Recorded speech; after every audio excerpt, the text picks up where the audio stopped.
Hindi po yun mabigat sa Panginoon. Amen po ba? At patuloy po natin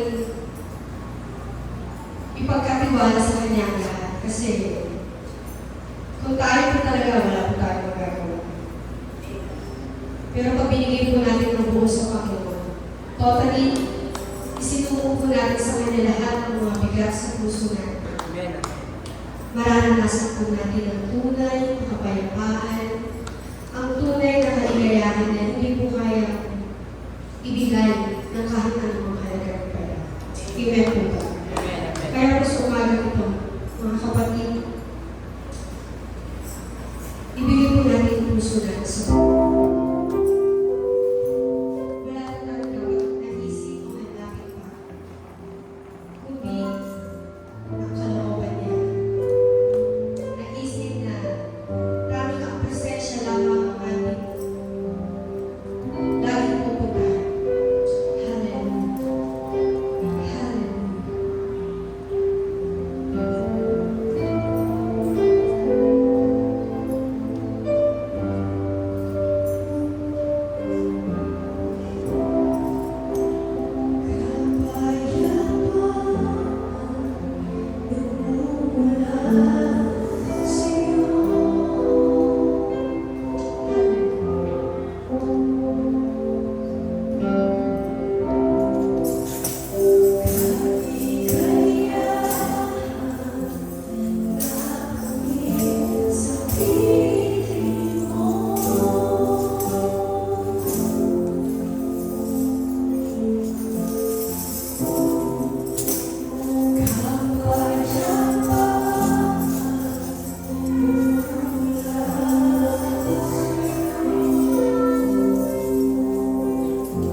Hallelujah.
pagsubok ay hinaharap namin, Lord, kung hindi po namin kayo kasama.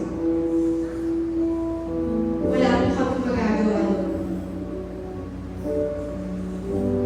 Lagi niyo po kami nilalagay sa isang sitwasyon na wala po kami makitang solusyon.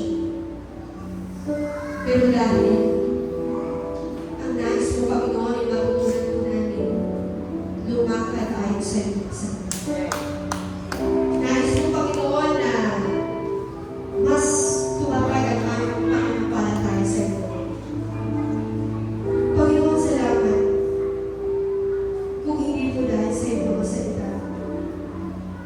Malamang po talo-talo na kami. Pero dahil sa iyong mga makapangyarihan salita, Panginoon, nakaliliglig ka. Sapagkat lubos na ipinauunawa ko sa aking Lord God, na wala kang ibang pwedeng panghawakan maliban lang ang mga pangako. Pag sa iyo kami tumindig, hindi po kami mabibigo, hindi po kami makakaya. Alam niyo po ang kalagayan ng bawat isa sa amin. Kung kami man ay may mga karamdaman, alam niyo po ang tulong na kailangan natin. Kung kami po ay dumadaan sa mga financial struggles, Lord, alam niyo rin po yung Panginoon. Lord, ibinibigay po natin sa iyo lahat. Kasi gusto po namin maranasan yung kapangyarihan mo sa buhay namin. Dahil hanggang may bigat sa puso namin, it means, Lord, hindi pa namin totally ibinibigay sa iyo lahat. Kaya Lord, salamat po. Salamat po, Lord, at hindi kami dapat malungkot dahil lagi po kami hawak. Hindi po kami binibitawan. Ikaw ang Diyos na tapat at tunay na nagmamahal sa amin. Kailanman hindi po kami pababayaan. Sa umaga ito, Lord, patuloy na hinihingin namin at focus ko Panginoon ang aming mga puso at isipan. Kaya namin, Lord God, na ikaw ang problema, ikaw ang gumawa ng paraan para sa mga struggles namin. I-focus ko kami sa iyo sa pagpupuri, sa pakikinig ng mga salita mo lamang na mapiligid sa akin ng tapang, Lord, para lagi kami tumayo sa iyo. Patuloy niya pinigboy ng aming puso na Panginoon. Kaya ko po ang makakala